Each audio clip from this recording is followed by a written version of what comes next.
Last Stop on Market Street by Matt de la Peña.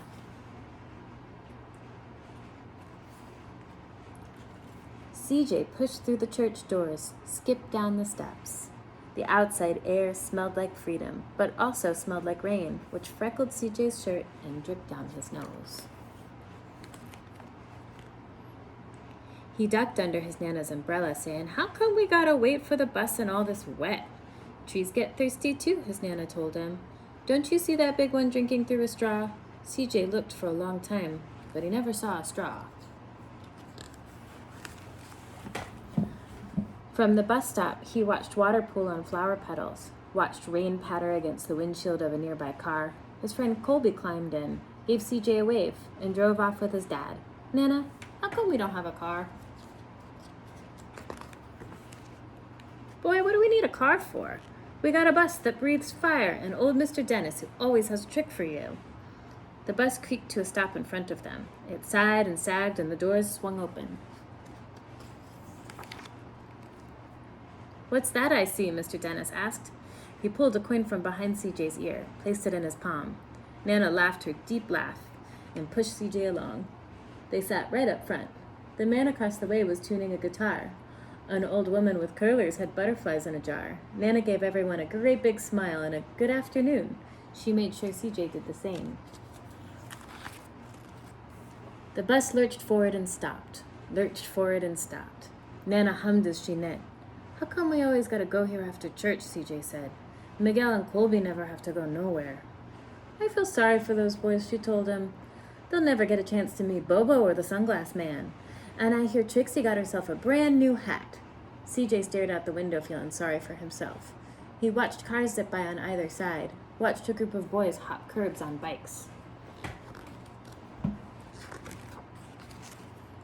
A man climbed aboard with a spotted dog. CJ gave up his seat. "How come that man can't see?" "Boy, what do you know about seeing?" Nana told him. Some people watch the world with their ears." "That's a fact. Their noses too," the man said, sniffing at the air. "That's a mighty fine perfume you're wearing today, ma'am." Nana squeezed the man's hand and laughed her deep laugh. Two older boys got on next. CJ watched as they moved on by and stood in the back. "I sure wish I had one of those," he said. Nana set down her knitting. "What for? You got the real live thing sitting across from you. Why don't you ask the man if he'll play us a song?" CJ didn't have to. The guitar player was already plucking strings and beginning to sing. "To feel the magic of music," the blind man whispered, "I like to close my eyes." Nana closed hers too. So did CJ and the spotted dog. And in the darkness, the rhythm lifted CJ out of the bus, out of the busy city. He saw sunset colors swirling over the crashing waves. He saw a family of hawks slicing through the sky, saw the old woman's butterflies dancing free in the light of the moon. CJ's chest grew full, and he was lost in the sound, and the sound gave him the feeling of magic. The song ended, and CJ opened his eyes. Everyone on the bus clapped, even the boys in back. Nana glanced at the coin in CJ's palm. CJ dropped it in the man's hat. "Last stop on Market Street," Mr. Dennis called. CJ looked around as he stepped off the bus. Crumbling sidewalks and broken down doors, graffiti-tagged windows and boarded-up stores. He reached for his Nana's hand. "How come it's always so dirty over here?" She smiled and pointed to the sky. "Sometimes when you're surrounded by dirt, CJ, you're a better witness for what's beautiful." CJ saw the perfect rainbow arching over their soup kitchen.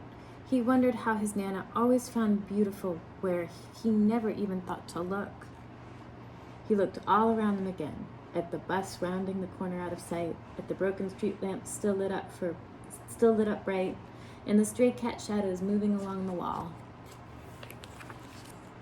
When he spotted their familiar faces in the window, he said, "I'm glad we came."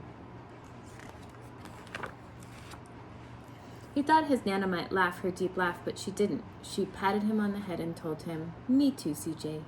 Now come on." The end.